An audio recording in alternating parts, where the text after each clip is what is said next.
momento, guardará os vossos corações e as vossas mentes em Cristo Jesus. Todos dizem Amém. E todos dizem Amém. aleluia. Você está com fome, né? Mas graças a Deus, sejam bem-vindos mais uma vez, que Deus possa abençoá-los e saia nesta noite aqui com uma palavra em seu coração. Deus conhece as suas dificuldades, os momentos que tem passado difíceis, mas o Senhor sempre está presente em sua vida, mesmo que você não veja, mas Ele está com você em todos os momentos. Então não permita que as intrigas, não permita que as dificuldades de sua vida venham separar, principalmente do amor de Deus. Amém? Deus possa abençoá-los em nome de Jesus.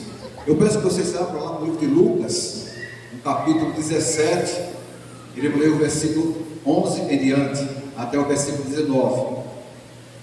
Lucas, capítulo 17, versículo 11. Enquanto vocês estão procurando, eu quero dizer para vocês que Lucas, ele não era um apóstolo. Lucas era um discípulo de Cristo. Ele andava com Paulo, estava com Paulo, inclusive ele era médico. Lucas era médico e escreveu também o livro de Atos. Ele teve muitas informações de Paulo, o qual ele estava sempre andando com ele, estava com ele todos os momentos. E nós sabemos que Paulo estava sendo direcionado pelo Espírito Santo de Deus, e assim também Lucas, creio que escreveu também, não tenho dúvida nenhuma que ele escreveu também inspirado por Deus, já que vocês abriram em Lucas capítulo 17, versículo 11, já sabem que hoje eu vou falar sobre a cura dos 10 leprosos. Se refere aí, Lucas capítulo 17, versículo 11, fala sobre a cura dos 10 leprosos. Lucas é no Novo Testamento. Amém, igreja? Vamos orar? Meu grandioso Deus e Pai Celestial, nós te agradecemos no nome santo e poderoso de Jesus. E eu te peço em nome de Jesus Cristo mais uma vez que me utilize como vaso em tuas mãos, para que não eu, mas o Senhor fale sobre a tua igreja. Usa-me, Senhor Deus, como instrumento em tuas mãos, para se alcançar a vida nesta noite. Que seja tudo para honra e glória do teu santo nome. Eu oro, meu Deus, e te agradeço em nome de Jesus, e todos dizem amém. Antes de iniciar a palavra, eu quero fazer uma pergunta à igreja, amada igreja, e que vocês respondam para você mesmo. Se quiser responder, não tem problema. O que é que vocês entendem quando se refere à palavra perfil? A palavra perfil, nós sabemos que na palavra no dicionário, eu fui pesquisar, ele se refere ao traço do rosto de uma pessoa vista de lado, né? Estou aqui de lado, então está vendo meu perfil, ou também de algum objeto. Mas também não só se refere a isso, se refere a outros dados também.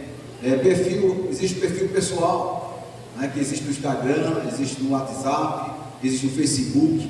Então existe perfil pessoal, que deve conter a informação para descrever a pessoa e as suas capacidades. Então você vai no perfil no Instagram, no Facebook, você vai encontrar a idade, vai encontrar o seu nome, vai encontrar o seu endereço, a sua profissão.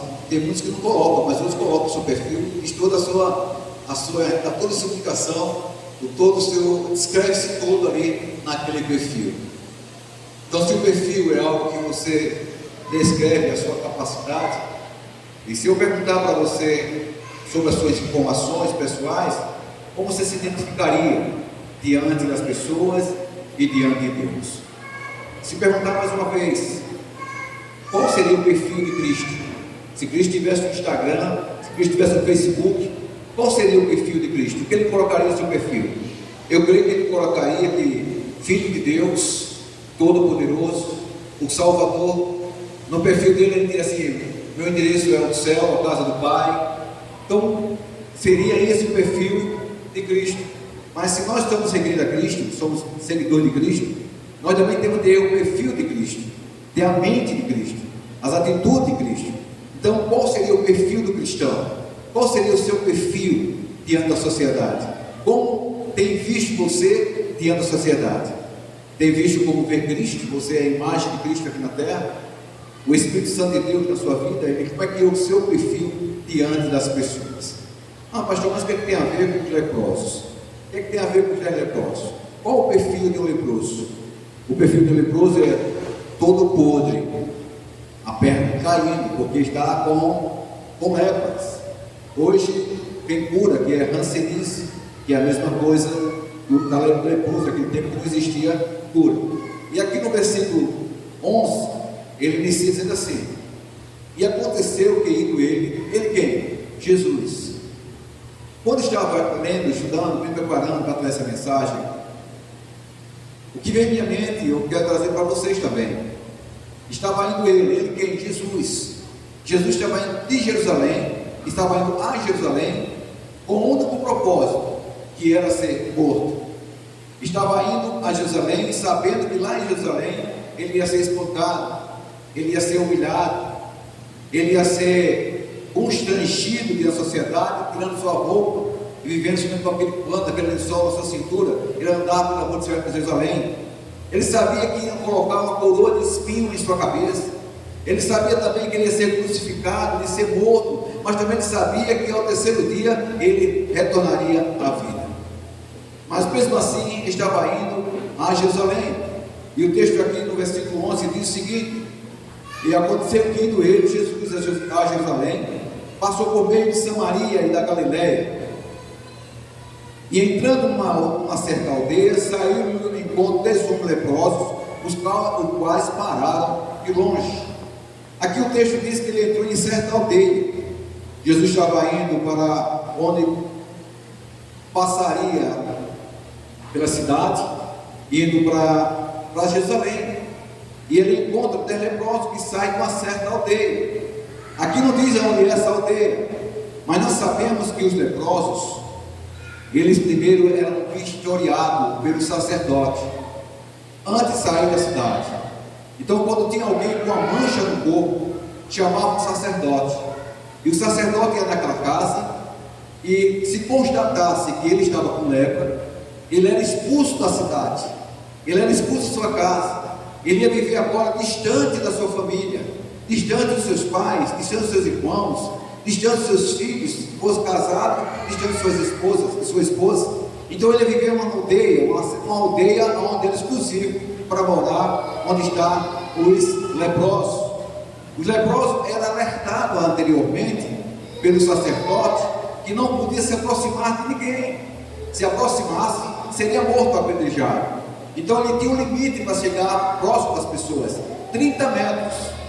30 metros, eu creio que mais do que isso aqui tem 17 metros de comprimento. Então ele tinha 30 metros para se aproximar de uma pessoa. Ele não poderia se aproximar. Se quebrasse essa lei, ele seria morto. E os leprosos sabiam, iam para uma certa aldeia. Agora imagine, para quem não sabe, a lepra, ela racha o corpo todo. Naquela época não tinha cura, racha o corpo todo e sai uma salmoura, sai um líquido do corpo.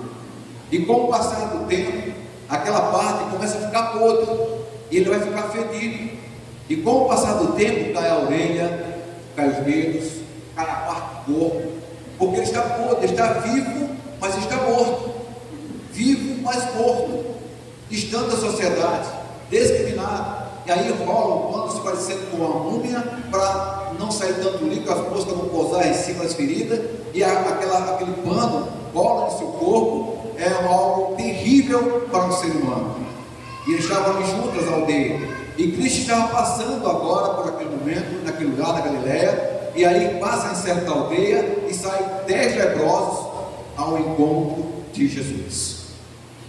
Naquele tempo também, alguns hoje ainda não pensam assim, que a enfermidade é por causa do pecado. Você está doente porque você pecou. E muitos pensavam nesse tempo também que eles estavam com lepra porque eles pecaram. Mas se nós formos mostrar, averiguar e colocar com comparações, aqueles homens estavam podres, mas estavam vivos, estavam mortos, classificamento morto porque iam morrer, mas estavam vivos. Assim é também as pessoas que estão sem Cristo. Eles estão vivos, literalmente, mas morto, condenado, sem vida. Porque se descer a sepultura sem Cristo, a palavra de Deus diz que não terá salvação. Então está morto espiritualmente falando. Mas Cristo é a solução, Cristo é a cura, Cristo é a liberdade, Cristo é o resultado para todas as nossas fadigas, todas as nossas intrigas, todas as nossas culpas.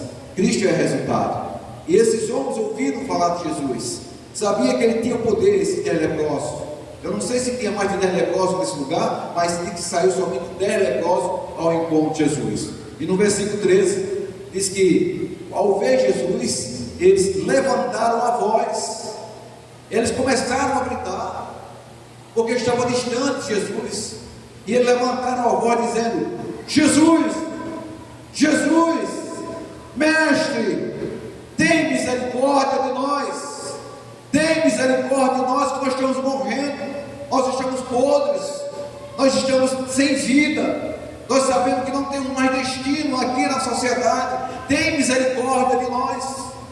Nós só pedimos misericórdia quando não tem mais soluções, só pedimos misericórdia porque recorremos a tudo, mas não encontramos saída, não encontramos resposta, e aí buscamos misericórdia ao Senhor. E aqueles leprosos estavam sabendo que estavam morrendo, eles olhavam para ele mesmo e viam que não tinha mais esperança, e a esperança estava diante dele, Jesus Cristo, e ele gritava mais alto: misericórdia, misericórdia, cura, cura-me.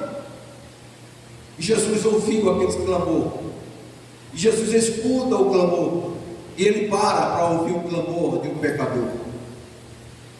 Se você, meu amado, está passando por alguma situação difícil na sua vida, aprenda que deve clamar ao Senhor. Se você acha que não tem mais saída, é a causa da misericórdia. Agora de misericórdia, peça ao Senhor, clame ao Senhor, grite mais alto que puder, clame ao Senhor, porque com certeza Ele vai parar e vai te ouvir, e vai ao teu encontro e vai te responder. Aqueles homens, aqueles 10 leprosos, eles sabiam disso, eles tinham convicção disso, que a única solução, o único remédio estava diante dele, a 30 metros, e ele clamava cada vez mais: misericórdia, misericórdia, Senhor. Se Jesus não desse ouvido para ele, se Jesus Cristo não tivesse resposta para ele, eles estavam perdidos, não tinha mais saída. Meu amado, com Jesus sempre existe uma porta, com Jesus sempre existe uma saída, com Jesus sempre existe uma resposta, com Jesus sempre tem uma solução. Nada está perdido com Jesus estando no barco. Nada está perdido quando você entrega a sua vida ao Senhor. Nada está perdido. E aqui no versículo 14, Jesus, vendo-os, disse: ide e mostrai-nos ao sacerdote. Agora pense um pouco aqui comigo. Aqueles homens que estavam leprosos, como é que eles estavam? Estavam podres, estavam caindo os pedaços, estavam com o rosto desfigurado por causa das feridas. E agora ele clama misericórdia por Jesus. Ele está pedindo socorro por Jesus, socorro a Jesus. Aí Jesus para, olha para ele e diz: olha, vai, se apresenta o sacerdote. Naquele momento que Jesus vai e apresenta o sacerdote, não aconteceu ainda em si, sendo visualizado o milagre. Eles olharam para ele e disseram: olha, Jesus mandou ir me apresentar ao sacerdote, mas nós temos consciência, se nós chegarmos na cidade assim desse jeito, já foi nos avisado que temos que sair daquela cidade, nós seremos apedrejados, nós seremos mortos. E quando o sacerdote nos vê todo feridento, todo ferido, ele vai mandar nos matar. Talvez entre os 10 tivesse um que tivesse sem tanta fé como demais. E assim é no meio do corpo de Cristo. Talvez no meio do corpo de Cristo tenha um ou dois que não tenha tanta fé, confiança naquilo que Deus manda você fazer, naquilo que manda você esperar, naquilo que Deus tem para você, e aí você desanima. Mas eu creio que entre eles, outros, um ou dois, não. Mas se o mestre mandou nós irmos ao sacerdote, nós temos que confiar na sua palavra. Devemos ir da forma que estamos, mas a tua orelha está caindo, o teu nariz está troncho, está um buraco no teu rosto, a tua perna ainda está rasgada, saindo essa alvora, tu estás ferido, tu vai assim mesmo, vamos assim. Não foi o mestre que mandou? Se ele mandar, nós temos que obedecer. Se Jesus disser vai, tu tem que ir. Se dizer vem, temos que vir. Então se ele mandou, vamos. E se ele não fosse, meu amado, o milagre não aconteceria na vida dele. E o texto diz aqui, no versículo 14 ainda: e aconteceu que, indo os leprosos, a palavra diz que ficaram limpos, foram curados. foram salvos daquela enfermidade que ia levar à morte.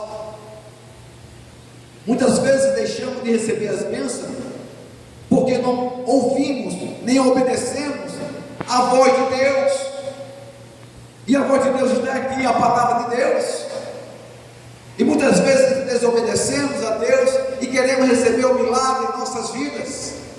Nós queremos que as bênçãos dos céus caiam sobre nós, mas nós estamos desobedecendo a Deus, não estamos ouvindo a voz do Senhor, através de um louvor, através de uma leitura, através de um testemunho, através de uma palavra, através de um irmão, amigo, cristão, que fala ao teu coração, e deixamos de ouvir a palavra, e passamos a ser desobedientes. Mas eu quero milagre, eu quero a cura, eu quero que a mão do Senhor sobre mim me limpe, me purifique, me dê vida, mas não quero obedecer.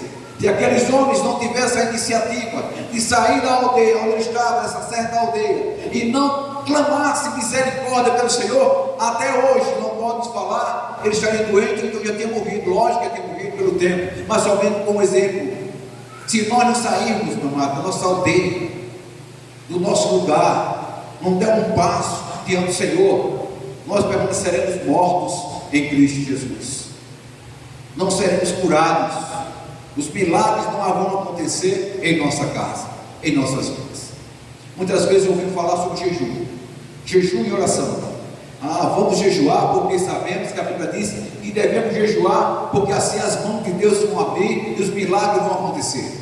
Mas para você fazer jejum, meu amado e minha amada, é preciso estar correto primeiro diante do Senhor. Que adianta eu vou jejuar, mas eu ando no pecado? Se eu ando desobedecendo a Deus, eu estou jejuando? Não, você está fazendo um regime, está fazendo apenas um regime, não está jejuando, porque você está diante de Deus em pecado, está diante de Deus sendo desobediente, e esse jejum Deus não se agrada. O melhor jejum é obedecer a Deus. Obedeça a Deus para você ver como a sua vida vai mudar. Dê prioridade a Deus para você ver como a sua vida vai mudar. Obedeça ao Senhor, e quando você estiver sendo bem obediente ao Senhor, aí começa a praticar o jejum.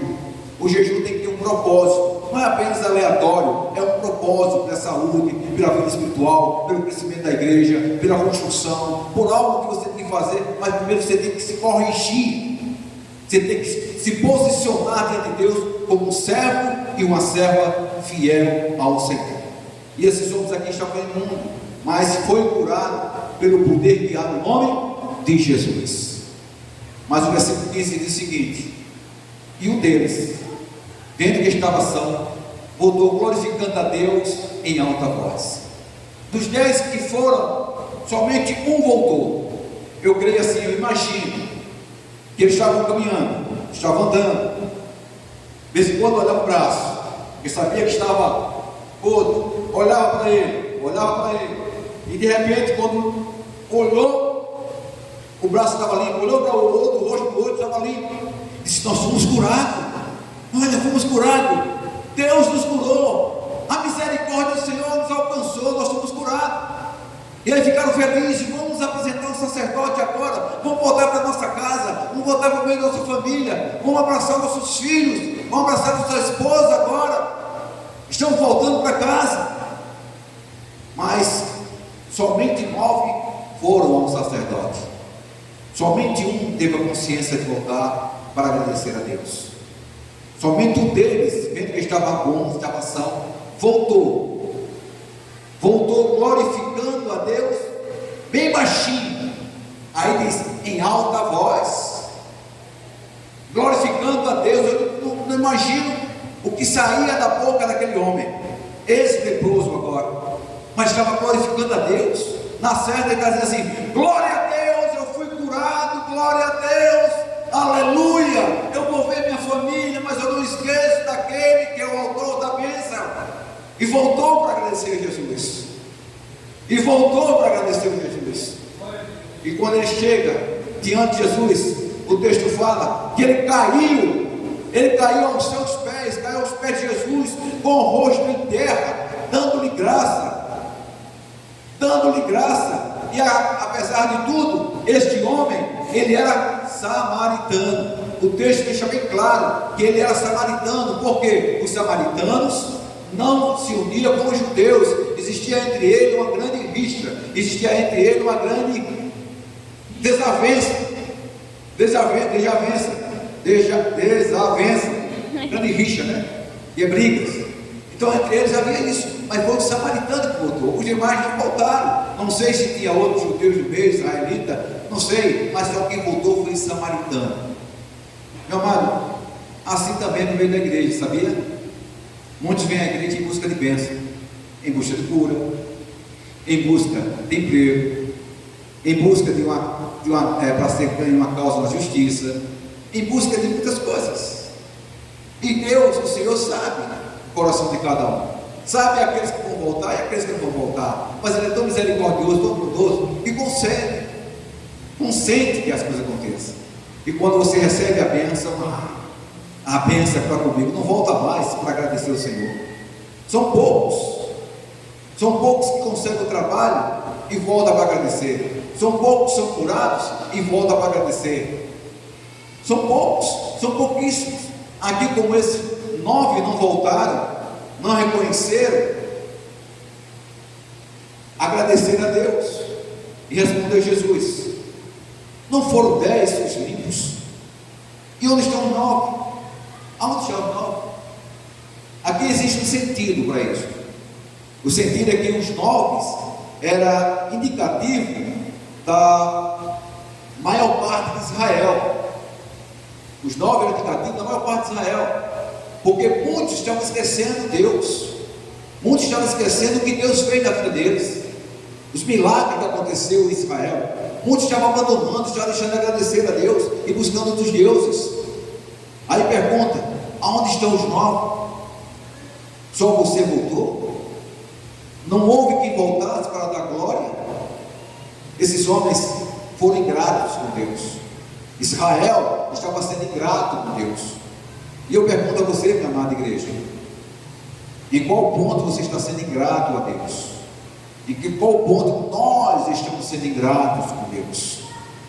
Estamos deixando de agradecer ao Senhor, estamos deixando de obedecer ao Senhor, estamos deixando de reconhecer o que Deus fez em nossas vidas e o que faz nossa família.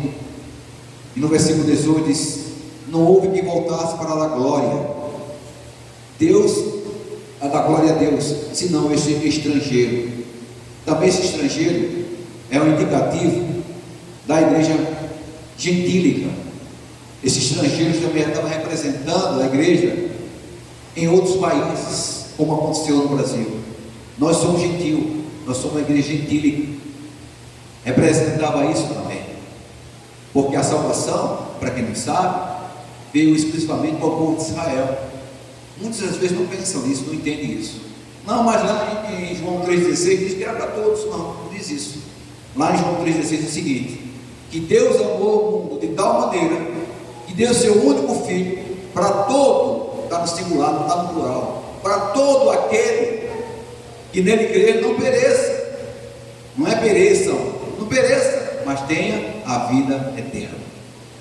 Se você for olhar lá em Romanos, no capítulo 11, versículo 11, ele diz o seguinte: por causa da queda de Israel foi que veio a salvação para os gentios, para provocar ciúmes ou emulação. Tem texto que fala emulação, para provocar ciúmes. Mas nós não devemos nos gloriar com a queda de Israel, porque se a queda de Israel redundou a salvação ao mundo, imagina a sua plenitude. E Romanos ainda 11:26 diz o seguinte: que todo Israel será salvo. Todo Israel será salvo. Chegará o dia em que o povo de Israel vão reconhecer que foram ingratos com o Senhor. Quando a igreja se levantar, quando as nações se levantarem contra Israel, eles vão clamar ao Senhor, vão gritar por misericórdia, e o Senhor virá ao seu encontro. O povo de Israel, hoje nós fazemos parte pela fé do povo de Israel, porque fomos enxertados na oliveira que é Cristo, e nós fazemos parte da salvação de Israel através de Cristo. E esse homem que estava aqui, os 10 homens, telecrossos, foram curados. E Jesus perguntou: não houve quem voltasse para a glória a Deus, senão estrangeiro. E disse ainda: levanta-te e vai, a tua fé te salvou. Foi curado, mas também foi salvo. Esse homem que voltou, os outros foram apenas curados, só curado. Não diz que eles foram salvos, mas aqui disse que ele foi curado e a tua fé te salvou. Meu amado, que Deus tem para falar nessa noite, que sejamos e tenhamos o perfil de Cristo. Aquele homem que voltou, ele voltou com o perfil de um cristão, reconhecendo o poder de Deus na vida dele. E o perfil do cristão é esse: é reconhecer o poder de Deus em nossas vidas, mesmo que não veja o Senhor, mas Ele está ao teu lado, Ele está contigo em todos os momentos. Busca ser obediente, busca obedecer a palavra, luta contra os teus pensamentos malignos, porque onde estiver o teu coração, estará o teu tesouro. Abre a tua mente, os tempos estão chegando no fim, ao fim, tudo está sendo realizado, sinais estão à vista daqueles que entendem e compreendem o sinal dos tempos. Brevemente Cristo voltará. Ele quer encontrar o cristão que tem um perfil, o perfil de Cristo aqui na terra. Então que Deus abençoe a cada um de vocês, e que deixe Deus, deixe o Espírito Santo de Deus brilhar na sua vida, e não permita que o mundo sucumba à sua vida, que venha apagar a sua vida diante do Senhor. Amém, igreja? Amém, igreja? Amém. Eu quero fazer uma oração. Não quero que vocês nesse momento cubram a sua cabeça, feche seus olhos, e eu quero fazer uma oração. Meu Deus e Pai celestial, glorificado e exaltado é o teu nome. Eu te peço nesta noite, meu Deus, que teu Espírito Santo, que sonda nossos corações e sabe as nossas dificuldades, e sabe, ó Pai celestial, a nossa tristeza e a nossa alegria. E eu te peço, meu Deus, em nome de Jesus, vai ao encontro dessas vidas que estão aqui nesta noite, que estão tristes, que estão, ó Pai celestial, desesperançados por algum motivo, e vai ao seu coração e acalente, e diz o seguinte, meu Deus, que o Senhor formou um ao outro para que vivessem juntos, para que possam estar na tua presença, para que possa glorificar e reconhecer a grandeza do teu santo nome. E o abençoa, meu Deus. E diz ainda, meu Pai celestial, nessa vida, que está pronto, ó Pai celestial, para recebê-lo em teus braços. O ilumina, meu Deus, capacita, para que possa entender a glória do Senhor, hoje e sempre. Em nome de Jesus é que oramos e agradecemos, e a igreja diz amém. Eu quero fazer um apelo. Tem alguém nesta noite que quer se reconciliar com o Senhor, está afastado dos caminhos do Senhor, quer se reconciliar com o Senhor, quer dizer assim: eu quero voltar ao caminho do Senhor, eu quero ter o perfil de Cristo, eu quero me parecer com Cristo. Sei que sou falho, sei que tenho os problemas, sei que tenho dificuldade, mas tudo é um processo, um caminho. Tem alguém nesta noite que quer aceitar Cristo como seu Salvador, que quer se reconciliar com o Senhor? Tem alguém nesta noite? Levanta o seu braço para que nós possamos fazer uma oração com você aí mesmo. Tem alguém nesta noite que quer se reconciliar com o Senhor, que quer voltar aos braços do Senhor? Tem alguém nesta noite que ainda não aceitou a Cristo como Salvador, então, e quer aceitar Cristo como seu Salvador? Levanta o seu braço que eu posso orar por você. Tem alguém nesta noite?